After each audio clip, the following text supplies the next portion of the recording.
예수 믿으면 하나님의 자녀가 됩니다. 우리가 하나님의 자녀가 됐다는 것은 놀라운 하나님의 신비를 담고 있는 겁니다. 하나님의 신비가 있어요.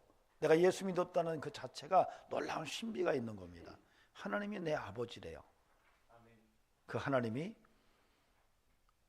여러분의 자녀이기 때문에 한없는 사랑과 은혜를 허락하십니다. 믿으십니까?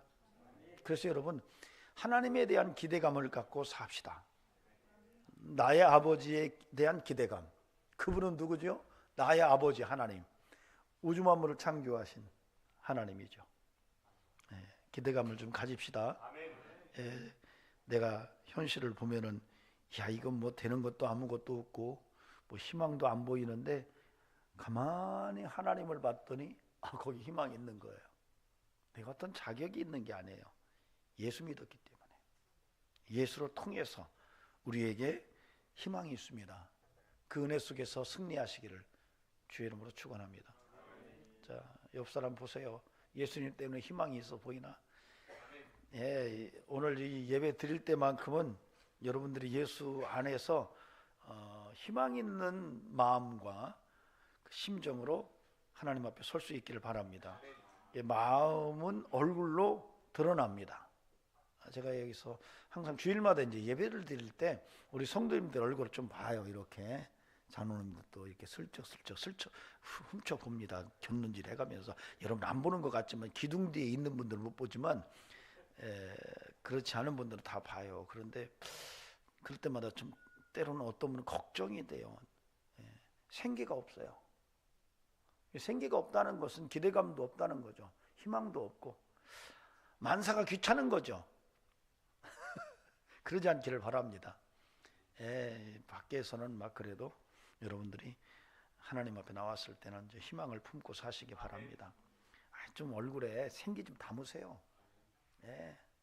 발걸음도 좀 생기를 담고 말에도 좀 생기를 담고 죽겠다, 뭐 할 수 없다, 환장하겠다, 우라통이 터진다 그러지 말고 주님 때문에 할 수 있어요. 그럴 수 있기를 바랍니다. 얘야 주님이 너와 함께 하신단다, 할 수 있단다, 이렇게 말도 해줄 수 있기를 바랍니다. 아멘. 우리가 인생을 살아가면서 한번 지나면 돌이킬 수 없는 그런 것들이 몇 가지가 있다고 합니다. 쏟아놓은 말, 활쉬를 떠난 화살, 그 다음에 흘러간 세월, 그 다음에 놓쳐버린 기회라고 그래요. 낚시꾼들이 놓친 고기는 항상 크다고 그렇게 말을 한답니다. 그만큼 기회를 놓친 것에 대해서 아쉬움이 있는 것이죠.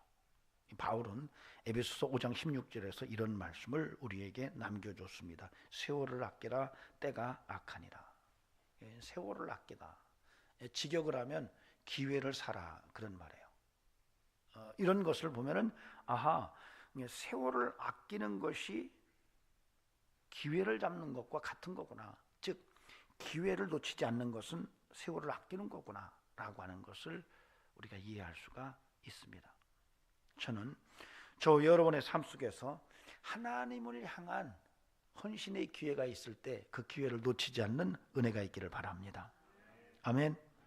하나님을 향한 헌신의 기회가 왔을 때 그때 그 기회를 탁 잡고 하나님 앞에 나아가는 이런 은혜가 우리의 인생 속에서 늘 살아있기를 바랍니다.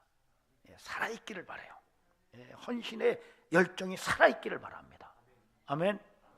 여러분이 나중에 하나님 나라에 갔을 때 여러분 집이 있을 겁니다. 근데 그 집에 있는 것은 바로 여러분이 헌신의 기회를 놓치지 않고 탁 잡았던 그 기회만 거기에 기록으로 있을 것입니다. 잘했다 칭찬 듣는 저와 여러분이 되기를 바랍니다.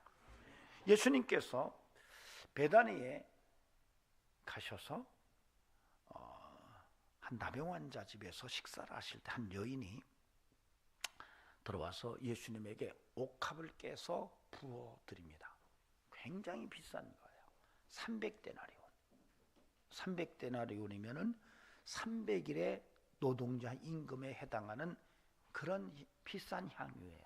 쉽게 말하면 1년치 연봉에 해당하는 향유를 이 여인이 아낌없이 깨서 예수님에게 부어드렸어요. 어쩌면 이 여인에게 전 재산이었을 수도 있습니다. 근데 그 향유가 깨어지고 그리고 예수님께 부어지는 그것을 제자들이 봤어요. 그들이 그렇게 말하는 거예요. 그 비싼 것을 깨서 그렇게 허비하면 되냐? 차라리 그걸 300데나리온 이상에 팔아서 가난한 자들을 도왔으면 얼마나 좋았겠느냐라고 그렇게 얘기를 합니다. 틀린 말이 아니에요. 그런데 예수님께서 그 얘기를 들으시고 아니다, 그만둬라. 이 여인이 그렇게 행한 것을 핀잔하지 마라. 이 여인은 힘을 다하여 내게 좋은 일을 했다. 나의 장례를 미리 준비한 것이다. 오늘 이 여인이 행한 이 모습은 복음이 전파되는 곳에서 항상 이 여인의 이야기가 함께 증거될 거다라고 말씀하세요. 그리고 가룟 유다는 그때 슬며시 빠져나갑니다. 그리고 예수님을 팔 마음을 갖고 대제사장들을 만나서 흥정을 합니다. 그래서 내가 우리의 스승 예수를 넘겨줄 테니까 은 30을 주면 될 것 같소. 그래서 오케이, 은 30을 줄 테니 우리에게 넘겨라. 그렇게 서로 흥정을 하고 가룟 유다는 언제 자기의 스승인 예수님을 넘겨줘야 할지 기회를 엿보는 그런 본문이 오늘 내용입니다. 이 본문에서 이제 300데나리온 이상 가는 이 옥합, 굉장히 비싼 향유죠. 이 여인이 어쩌면 평생 살아갈 어떤 재산일 수도 있는데, 아까도 말했지만은 데나리온, 1데나리온은 당시 하루 성인 품삯입니다. 300데나리온 이상도 받을 수 있다라고 한 거 보면은 1년이 365일이니까요. 휴일 빼고 300일이면 아마 300일도 채 안 되죠. 연봉에 해당하는 거예요. 어떤 분은 뭐 5천만 원이겠고, 어떤 분은 뭐 1억도 넘는 분들이겠고, 어떤 수십억도 되겠죠. 어쨌든 그런 아주 비싼 향유예요. 그걸 이 여인이 예수님께 깨워서 부어드렸습니다. 성경에 보면은 누가복음에도 이 말씀이 기록되어 있고요. 마태, 오늘 보면은 마가복음인데 요한복음도 기록되어 있었는데 누가복음 내용은 조금 달라요. 이제 어떤 분들은 뭐 같은 본문이라고 말하기도 하지만은 또 어떤 분들은 서로 다른 사건으로 보기도 합니다. 거기에서는 예수님에게 향유를 발에다 부어드려요. 그리고 자기 머리털로 예수님의 발을 씻습니다. 발에 입 맞추고. 이런 것들은 사실 그 유대인들은 손님을 맞이할 때 예절이 있습니다. 물을 갖다 줘서 손발을 닦을 수 있는 이런 조건을 말해준다거나 때로는 입맞춤을 하거나 이렇게 향유를 붓는 일이 그들의 전통적인 그런 손님 접대 예절입니다. 그러니까 이 본문에서 제자들은 그렇게 생각할 수도 있어요. 굳이 향유를 깰 이유가 뭐냐. 그렇죠? 좀 묻혀가지고 해도 되는데 뭐 이런 상황을 우리가 생각해 볼 수도 있습니다. 근데 특이한 것은 제자들은 예수님께서 장례 얘기를 하는데 전혀 반응이 없다는 얘기입니다. 예의주시할 필요가 있어요. 예수님이 이 여인은 내 장례를 미리 준비한 거야 이렇게 말하는데 제자들이 주님 그게 무슨 말이죠 소리를 안 해요. 그러니까 예수님이 죽을 것을 전혀 생각하지 않고 있다는 거죠. 그리고 이 여인이 옥합을 깬 것은 예수님의 죽음과 비유적으로 설명이 가능한 그런 본문이 오늘 우리가 읽은 본문입니다. 사실 이 본문은 오형식 문장에 해당해요. 즉 도입, 전개, 위기, 절정, 결말의 시나리오 5형식에 해당됩니다. 그래서 도입은 1절, 2절입니다. 이틀이 지나면 유교절과 무교절이라 대제사장들과 서기관들이 예수를 흉계로 잡아 죽일 방도를 구하며 이르되 밀란이 날까 하노니 명절에는 하지 말자 하더라. 이게 이제 도입이에요. 이 얘기가 전개되는 것이 3절입니다. 위기는 4절에서 7절에 해당합니다. 화를 내면서 300데나리온 이상의 팔아서 가난한 자들에게 주는 것이 더 좋았지 않았겠느냐라고 말하면서 예수님이 거기에 대해서 아니다라고 말하는 이 갈등이 위기에 해당합니다. 절정은 8절과 9절입니다. 힘을 다하여 장례를 준비한 이야기와 이 여인의 행한 이것이 복음이 전파되는 곳에서는 항상 기억될 것이다 라고 하는 것이 절정에 해당하는 그런 구절체입니다. 결말은 10절 11절에서 가룟 유다가 기회를 엿보는, 그래서 이 본문은 사실은 기회를 중요시 보는 이런 본문에 해당합니다. 그래서 구조를 통해서는 우리가 구조의 내용 속에서 위기가 무엇인지, 그 다음에 믿음에 있어서 절정이 뭔지, 그 다음에 우리의 이런 사건 속에서 결말이 뭔지, 오늘 결말 속에서 그 기회를 찾더라. 이 기회의 소중함에 대해서 함께 이 본문 속에서 하나님의 음성을 들어보는 시간을 갖도록 하겠습니다. 먼저 우리가 가장 강력하게 울려오는 메시지는요, 3절과 10절, 11절에서 들려옵니다. 여러분 한번 보시기 바랍니다. 3절은 전개에 해당하고요, 그 다음에 10절, 11절은 결말에 해당하는 이런 본문인데, 여기서 굉장히 중요한 메시지를 우리가 읽어낼 수가 있습니다. 3절 보면은 예수께서 베다니 나병 환자 시몬의 집에서 식사하실 때에 한 여자가 매우 값진 향유 곧 순전한 나드 한 옥합을 가지고 와서 그 옥합을 깨뜨려 예수의 머리에 부으니 10절 11절 12 중에 하나인 가룟 유다가 예수를 넘겨주려고 대제사장들에게 가매 그들이 듣고 기뻐하며 돈을 주기로 약속하니 유다가 예수를 어떻게 넘겨줄까 하고 그 기회를 찾더라. 이제 3절과 10절, 11절을 통해서 강력한 하나님의 메시지가 우리에게 들려옵니다. 들립니까? 어떤 메시지인 줄 아세요?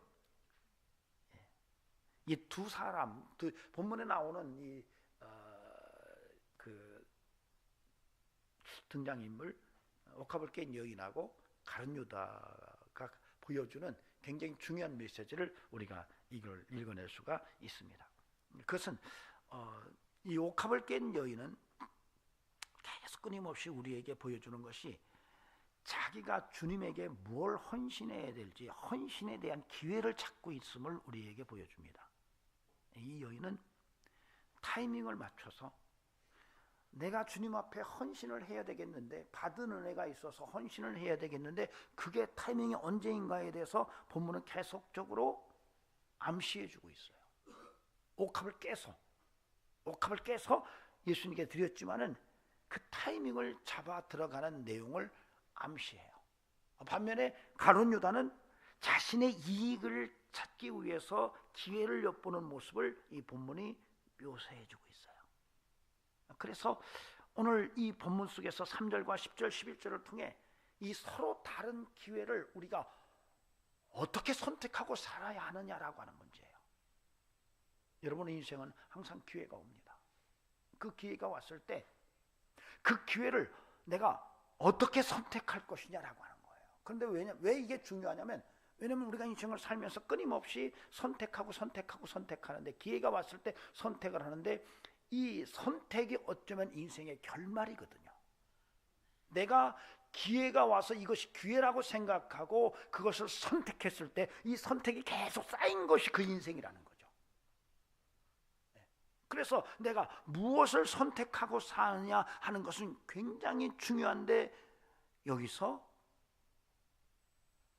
옥합을 깬 여인은 예수님께 헌신할 수 있는 기회를 선택하고, 가룟 유다는 예수님을 통해서 내가 이득을 취할 기회를 엿보고 있다는 것을 읽을 수가 있다는 겁니다.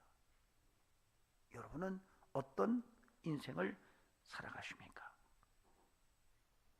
중요한 것은 이 여인이 옥합을 깨트릴 기회를 찾고 그렇게 기회를 선택했을 때에 예수님께서 하신 말씀이에요. 이 여인이 오늘 행한 이 모습은 복음이 증거되는 그곳에서는 항상 함께 증거되리라, 이렇게 말해요.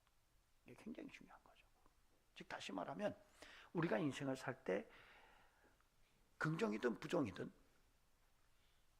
선택하는데 그 선택에 모아진 것이 인생이고 그 모아진 인생이 후대에 기억된다는 거예요. 근데 이것만이 아니라 하나님도 기억하신다는 거예요. 여러분 분명히 아셔야 됩니다. 여러분 인생 끊임없이 선택하고 살아요. 그 선택하는데 그 선택이 모아진 것이 인생이고 그 인생은 그렇게 끝나는 게 아니라 다음 세대가 기억한다는 거예요. 그걸. 근데 그것을 다음 세대만 기억하는 것이 아니라 하나님이 기억한다는 거예요. 놀랍게도 비싼 300데나리온 이상 가는 향유를 팔아서 구제할 수도 있었는데 이것을 예수님께 부어드렸던 이 여인의 헌신이 지금 복음이 증거되는 지구촌에서 끊임없이 이 여인의 이야기가 회자되고 있어요. 얼마나 중요한지 모릅니다. 그러므로 우리가 인생을 살아가면서 굉장히 중요한 것은 내가 인생을 무엇을 선택하며 살 건가? 그래서 그리스도인으로서 주님께 헌신할 기회를 선택할 건가? 아니면은 내 이익과 내 유리함을 위해서 스승도 팔아 넘길 수 있는 이런 찬스 메이커가 되면서 인생을 살 건가라고 하는 선택의 그런 인생 속에서 분명하게 주님에게 헌신하는 인생을 선택해야 한다는 것입니다. 저와 여러분에게 그런 믿음이 함께하기를 주의 이름으로 간절히 축원합니다.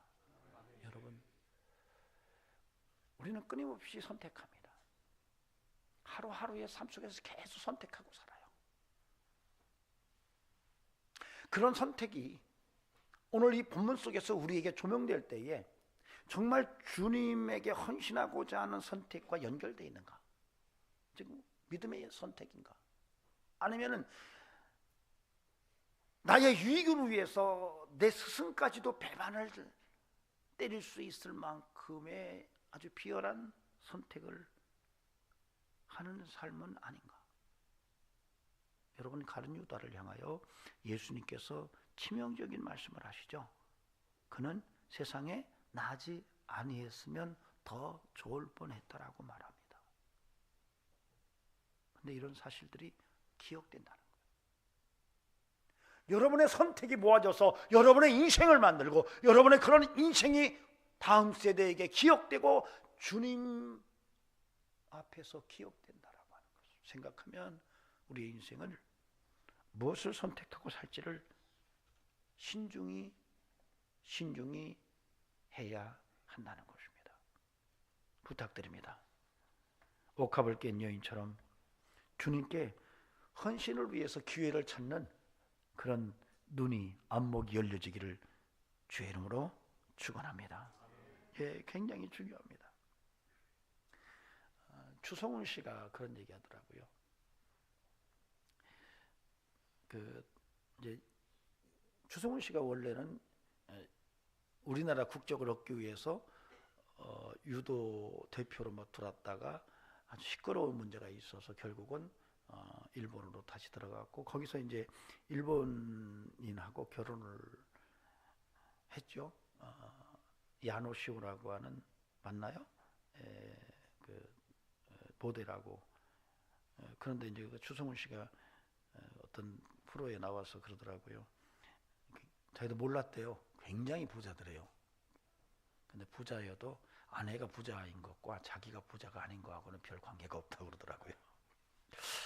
그거 큰 의미가 없다. 자기는 좋은 고급 승용차를 타고 출근하고 자기 걸어서 간대요.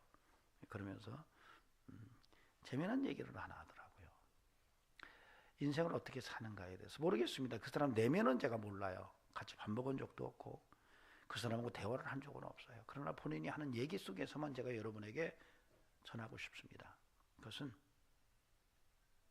인생을 살면서 그 운동을 하고 연예계에서 활동한다면 무너지기가 쉬운데 나름대로 규모 있는 모습을 제가 좀 느꼈어요.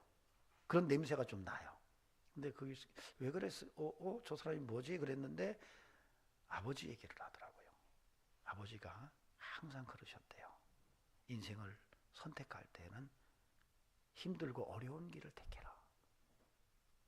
힘들고 어려운 길을 택하라 그랬대요. 자기는 어떤 상황 속에서도 이렇게 보면 힘들고 어려운 길을 간대요.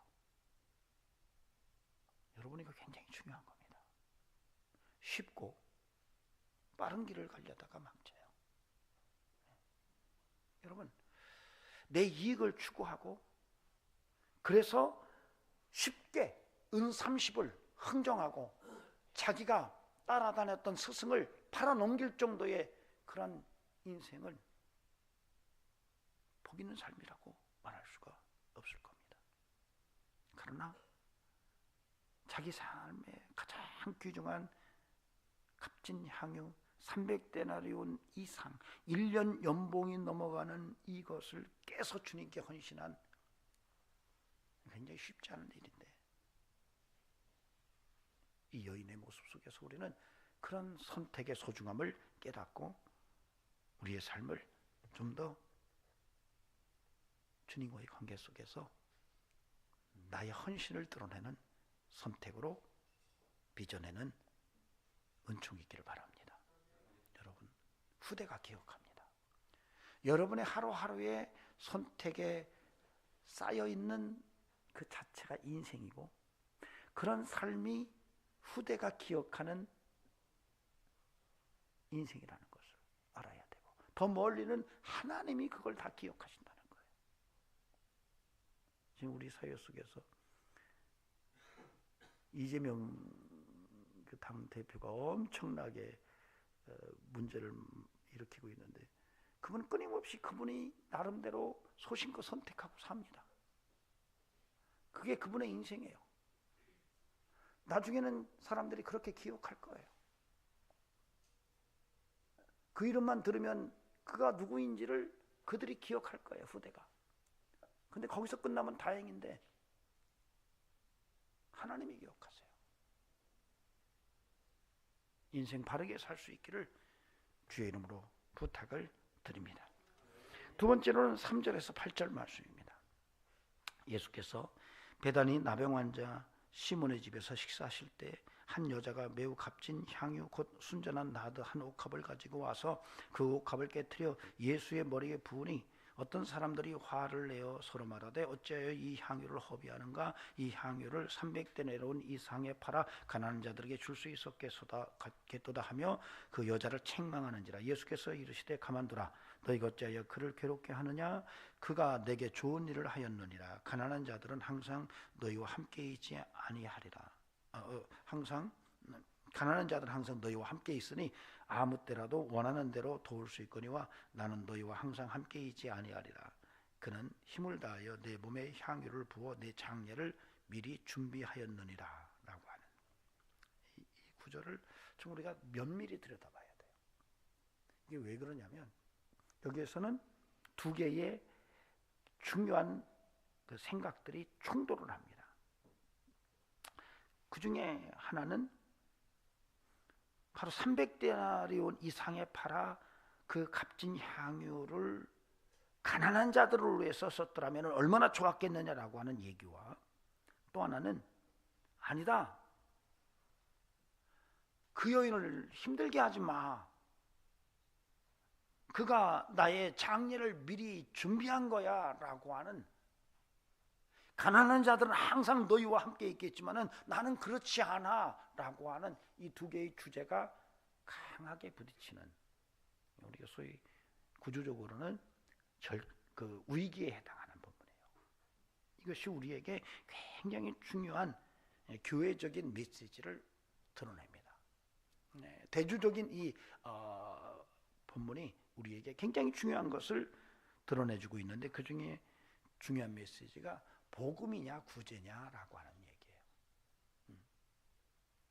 즉 다시 말하면 기독교의 영성, 교회의 영성이 어디가 먼저인가라고 하는 얘기를 정확하게 하는 거예요. 교회가 구제를 먼저 해야 되느냐 아니면 예수의 죽음을 굳게 붙들어야 되느냐라고 하는 얘기예요. 분명한 것은 주님은 이렇게 말씀하세요. 이 여인이 한 행동은 나의 죽음을 미리 준비한 거다. 내 죽음을 미리 준비한 거야. 그런데 옥합을 깨는 것을 본 다른 사람들은 그걸 팔아서 가난한 사람을 구제했으면 얼마나 좋았을 거라고 얘기하는 거예요. 여기서 우리는 기독교인들의 영적 우선성이 확인돼야 돼요. 즉 구제보다는 예수 그리스도의 죽음을 굳게 붙드는 영적 순수성입니다. 여러분, 교회는 분명히 알아야 돼요. 교회는 구제를 위해서 세워진 공동체가 아닙니다. 예수 그리스도의 죽음을 굳게 붙들려고 믿음으로 모인 공동체가 교회입니다. 우리는 그걸 알아야 돼요. 교회는 구제하기 위해서 우리가 모인 게 아니에요. 그래서 끊임없이 교회는 구제보다 더 중요한 예수 그리스도의 죽음, 즉 장례를 굳게 붙드는 영성으로 나가야 합니다. 그렇다고 구제하지 말라 그런 얘기는 아니에요. 사실 예수님의 사역 속에서 가난하고 병들고 소외된 사람들에 대한 관심을 끊임없이 가진 것은 맞아요. 그럼에도 불구하고 예수님이 이 땅에 오신 것은 그들을 위해서 오신 게 아니라 죄로부터 인류를 구원하시기 위해서 십자가에서 죽으시기 위한 것이었거든요. 이걸 놓치면 안 돼요. 저와 여러분의 앞으로 우리 교회가 어느 방향으로 가야 할지를 정확하게 깨닫고 가는 이런 안목이 살아나기를 소망합니다. 여러분, 교회는 여러분 구제를 위해서 존재하고 세워진 기관이 아니라는 사실이에요. 교회는 예수 그리스도의 죽음의 십자가의 은혜가 무엇이며 그 십자가를 통해서 우리가 죄 문제를 해결할 수 있다, 구원의 길이 열렸다라고 하는 이야기를 강력하게 붙잡는 공동체여야 된다는 거예요. 그래서 사실은 여기서 우리는 굉장히 중요한 하나의 주제를 붙들어야 돼요. 여러분, 교회는요 감성파리에 넘어가면 안 돼요. 감성파리에 자꾸 교회가 넘어가면 안 돼요. 교회는 굉장히 인격적이고 굉장히 이성적인 예수와 관계된 이러한 믿음으로 뭉쳐진 공동체여야 돼요. 감성파리에 의해서 모여지는 이런 교회의 모습은 힘을 잃어버립니다. 한때요 한국 교회가요 북한 선교에 굉장히 에너지를 막 쏟았던 때가 있습니다. 그래서 한국에서 막 유행처럼 번져가지고 막 북한 선교하자 그래가지고 북한에 막 칠골교회도 우리가 져야 된다, 서로 교단끼리 싸움이 날 정도로 봉숙교회 짓는다, 막 그 봉숙교회는 누가 짓고 뭐 해가지고 그러지 말자, 우리가 다 교단이 합해가지고 지착을 해가지고 뭐 돈을 얼마를 갖다 줬는지 몰라요. 한국에서 짓는 건축비에 몇십 배를 들어갔어요. 그것만 한 게 아니에요. 막 대학도 세워야 된다, 막 병원도 세워야 된다, 막 난리치고 교회마다 우리도 북한 선교한다고 자랑을 하고 마치 북한 선교를 안 하면 선교의 사명을 잃어버린 것처럼 그렇게 주장하기까지 했는데 이것이 감성팔이였구나라는 것을 깨달은 것은 그리 오래가지 않았습니다. 감성팔이였구나.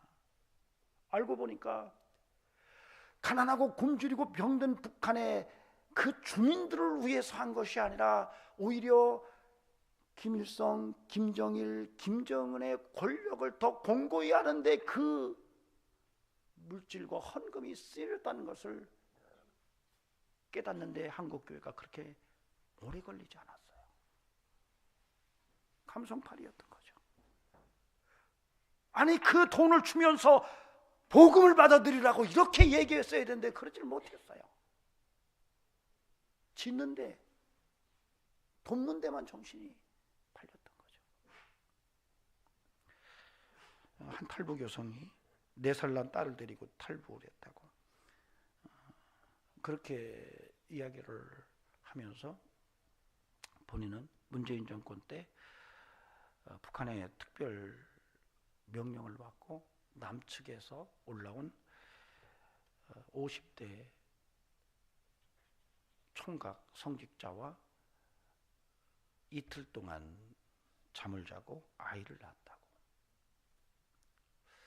50대 남한 성직자면 목사는 아닌 것 같아요. 총각이라고 그러니까 신부 같아요. 추정하기로는. 자기는 당의 명령을 받고 들어가서 그분하고 이틀을 지냈는데 아이를 가진 거예요. 그리고 탈북을 했어요. 아이의 아빠를 만나러 왔어요. 놀라더래요. 모르는 척 하더랍니다. 나중에 그렇게 메일을 보냈답니다. 내가 당신을 모른다고 할 테니 앞으로 북한의 앞잡이 노릇을 하지 마라. 여러분, 지금 한국이 굉장히 위험하다 그러죠. 천주교 평신도 모임 회장인 이계성 씨가 그런 얘기를 하더라고요. 자기가 우연히 잘 아는 신부님을 만나서 얘기하니까 그 희한한 일 있다고 그러더래요. 오래전에. 그래서 뭐냐 그랬더니 아니, 친구들 가운데 멀쩡한 사람이 북한 갔다 오더니 이상해진다는 거예요. 그러면서 거참 북한에 가서 뭔 일이 있는가 봐 그러더래요. 근데 이분이 놀란 것은 서강대 총장과 이사장을 했던 박홍 총장에게 들은 얘기인데 큰일 났다. 대한민국이 레드 바이러스를 관리하지 못하면 망한다 그러더래요. 여러분, 안 망한 게 다행이에요. 제가 볼 때도. 수많은 신부들이 북한에 갔다 왔는데 달라지는 거예요. 그 이계성 씨는 그래요. 바른 말 하는 신부가 하나도 없대요, 지금. 그나마 박홍 총장이 바른 말을 했었는데 그분 소천하시고 정말 안타깝다. 감성팔이 하다가 다 넘어간 거예요. 근데 이런 목사님들도 그런 사람이 있어요. 목사님들 중에도.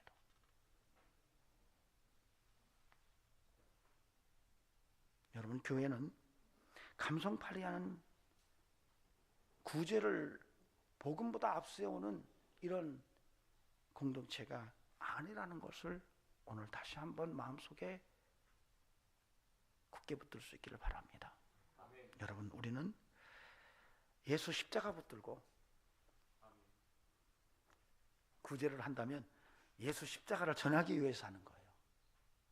여러분, 이 방향성을 바로 알고 우리의 신앙생활을, 영적 상태를 더욱더 견고히 할 수 있기를 주의 이름으로 축원합니다. 아멘. 오늘 본문 속에서 특히 이제 이 3절에서 8절은 아까 이제 클라이막스 오형식 구조에서는 이게 이제 위기에 해당한다 그랬는데 이 본문이 사실은 대꾸 형식으로 되어 있어요. 그래서 여러분 좀 본문을 보시면 3절에서 값진 향유 옥합을 깨트린 이야기가 나와요. 여기가 대꾸가 되는 게 8절입니다. 힘을 다하여 내 몸에 향유를 부어, 이 얘기가 같이 나와요. 그 다음에 4절 5절을 보면 가난한 자들에 대한 얘기가 나와요. 요 구절체와 대꾸가 되는 게 7절이에요. 가난한 자들에 대한 얘기가 또 나와요. 그러고 나니까 중심축이 뭐냐면 6절이에요. 그래서 이 3절에서 8절의 가장 중요한 메시지는 바로 6절이 중심축이에요. 6절을 제가 읽어드리면 예수께서 이르시되 가만두라 너희가 어찌하여 그를 괴롭게 하느냐 그가 내게 좋은 일을 하였느니라 이 얘기를 하는 거예요. 예수님이 좋은 일을 하는 것이 그리스도인이다. 예수의 제자들의 삶이라는 얘기를 하는 거예요. 예수님이 좋은 일을, 예수님이 하신 말씀이 내게 좋은 일을 했다 이렇게 말하는 거예요. 사람들은 욕할 수 있어요. 왜 그렇게 했느냐라고 말하는데 주님이 그러시는 거예요. 그만둬라, 그 여인은 내게 좋은 일을 했다 이렇게 말하는 거예요. 여러분, 그리스도인은 예수님이 좋아하는 일을 하는 거예요. 교회는 예수님이 좋아하는 일을 생명 걸고 하는 공동체가 되어야 하는 거예요. 사람의 감정이나 세상 사람들의 잣대를 가지고 하는 게 아니에요. 그러므로 부탁을 드립니다. 여러분의 인생을 살아가면서 예수님이 좋아하는 일을 붙들고 사는 이런 은총이 함께하기를 주의 이름으로 축원합니다. 마지막으로 8절 9절을 보시겠습니다. 8절을 제가 읽겠습니다. 그는 힘을 다하여 내 몸에 향유를 부어 내 장례를 미리 준비하였느니라. 9절을 여러분이 한번 읽어주시기 바랍니다. 시작.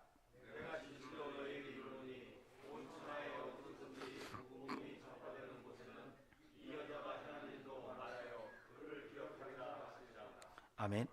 8절은 그 내용 속에서 분명하게 절정에 해당하는 이런 구조 속에 발견됩니다.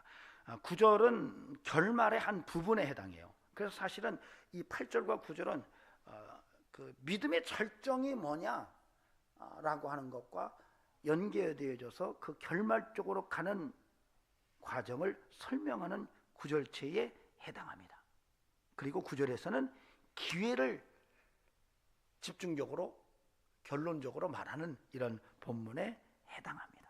그래서 이 두 8절과 9절을 통해서 우리는 분명하게 알 수 있는 귀중한 영적인 음성을 들을 수가 있어요. 그것은 힘을 다하는 거예요. 이 옥합을 깬 여인이 예수님께서 그러시는 거예요. 힘을 다했다. 힘을 다하여 헌신하는. 어때요? 여러분도 주님이 좋아하는 일에 힘을 다하시나요? 그런가요? 한번 손 들어봅시다. 나는 힘을 다하지 않습니다. 여러분, 힘을 다하십시오. 주님이 좋아하는 일에 여러분 힘을 다하는 인생을 한번 살아보시기 바랍니다. 거기서 행복을 찾는다면, 거기서 생명을 얻을 수 있을 것입니다. 제가 왜 이런 말씀을 드리냐면, 여러분이 주님을 위하여 힘을 다하는 인생을 살아가면은요, 주님도 그것을 그냥 거기서 끝내지를 않으세요. 주님도 여러분을 위해서 힘을 다하세요. 여러분 이게 믿어지십니까? 여러분이 주님 때문에 힘을 다하면은요, 여러분 하나님도 여러분을 위해서 힘을 다하세요. 누가 손해죠? 하나님이 손해요. 누가 이기죠? 내가 이기게요. 여러분이 놀랍게도 힘을 다해서 복음을 위해서 막 살아가면은요, 하나님께서 여러분의 인생도 힘을 다해서 함께 하셔서 여러분의 인생을 살리시고 회복시키시고 정말로 축복된 삶으로 만들어 나가세요. 여러분, 이 놀라운 신비가 여러분의 예수 안에 믿음 속에 있음을 오늘 다시 한번 이 옥합을 깬 여인을 통해서 깨달을 수 있기를 바랍니다. 아멘. 힘을 다하여, 힘을 다하여 복음을 위해서 살 수 있는 귀한 영성이 오늘 이 본문 속에서 읽혀질 수 있기를 바랍니다. 9절에 보니까 내가 진실로 너에게 이르노니 온 천하에 어디서든지 복음이 전파되는 곳에서는 이 여자가 행한 일도 말하여 그를 기억하리라. 복음을 위하여, 복음이 증거되는 그곳에, 즉 다시 말하면 복음을 위하여 힘을 다하는 인생을 살아가라고 8절과 9절에서 분명히 주님이 언급하시고 있다는 사실이에요. 즉 다시 말하면 교회가 그래야 되고, 더 다시 말하면 저와 여러분이 예수 믿는 성도로서 그러한 삶을 살아내야 한다는 것을 오늘 우리는 알아야 하는 것입니다. 저와 복음을 위해서 힘을 다하고 복음을 위해서 힘써 사는 성도이기를 주의 이름으로 축원합니다. 아멘. 예, 정말로 저와 여러분의 삶 속에서 이제는 복음을 위해서 힘을 다하는 이런 은혜가 충만케 되기를 바랍니다. 저는 확신합니다. 여러분이 힘을 다해서 예수 붙들고 살아보세요. 여러분이 힘을 다해서 예수의 이름을 위하여 살아보세요. 여러분, 하나님께서 여러분의 인생 속에 또 힘을 다해서 도와주시고 인도하시고 하나님께서 영광 받으실 줄로 믿습니다. 결코 이 약속은 헛된 것이 아닙니다. 여러분이 힘을 다하여 예수를 붙들면 살아납니다. 여러분이 힘을 다하여 예수 그리스도와 함께 가면 하나님도 여러분의 인생 속에 힘을 다하여 은혜를 베푸십니다. 이 은혜가 여러분의 삶 속에서 확인될 수 있기를 주의 이름으로 간절히 축원합니다.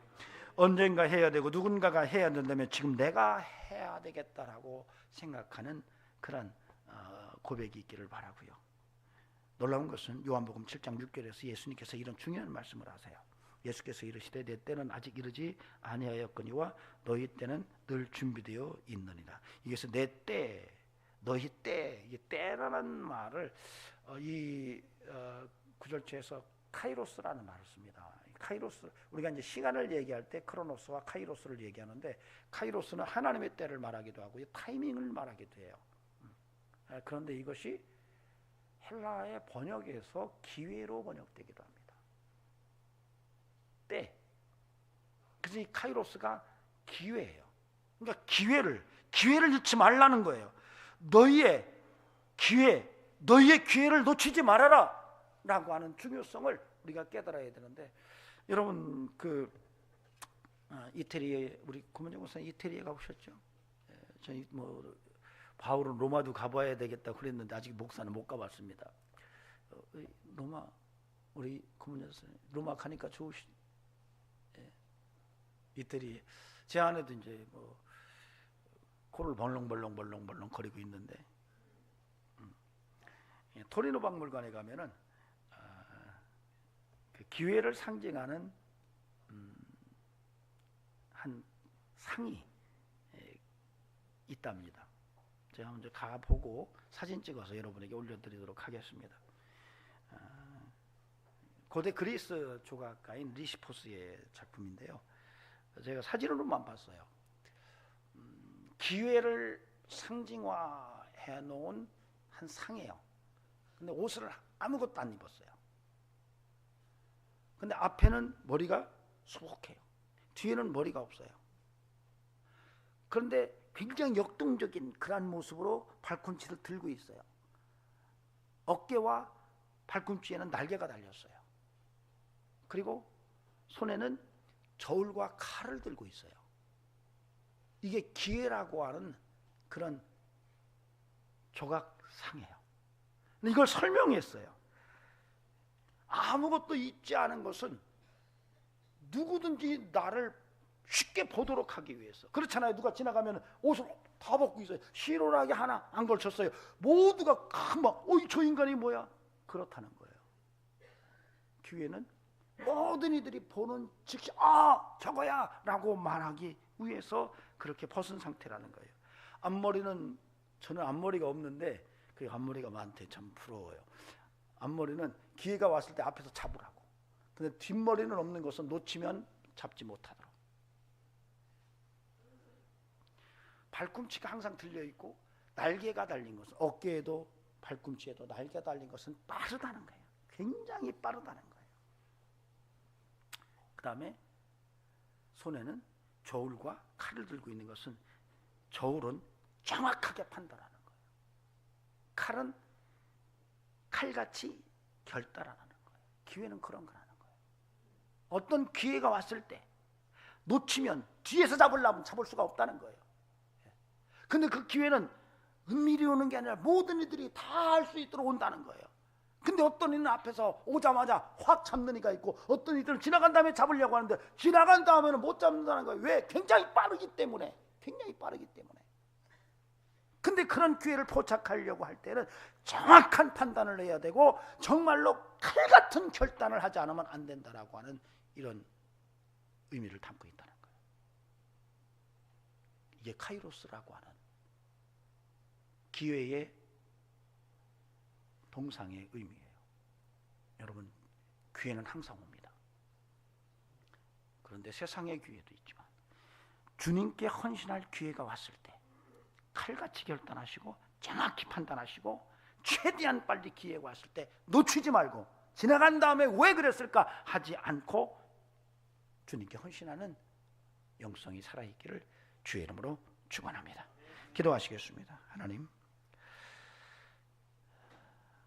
기회를 잃지 않도록, 특별히 이 땅에 사는 동안에 사람과의 관계 속에서도 기회를 잃지 않는 것이 중요하지만 하나님 앞에 헌신할 기회를 잃지 않도록 주장해 주시기를 원합니다. 십자가를 더욱더 굳게 붙들게 하시고 하나님께 헌신할 기회가 왔을 때 거침없이 그 기회를 놓치지 않는 성도 되게 하옵소서. 이제는 우리 구주 예수 그리스도의 은혜와 하나님 아버지 살아계심과 성령님의 역사하심, 오늘도 기회의 소중함을 알고 그 기회를 포착하는, 즉시 헌신하는 마음으로 살기를 원하는 귀한 심령들에게 영원토록 함께 하시기를 간절히 축원하옵나이다. 아멘.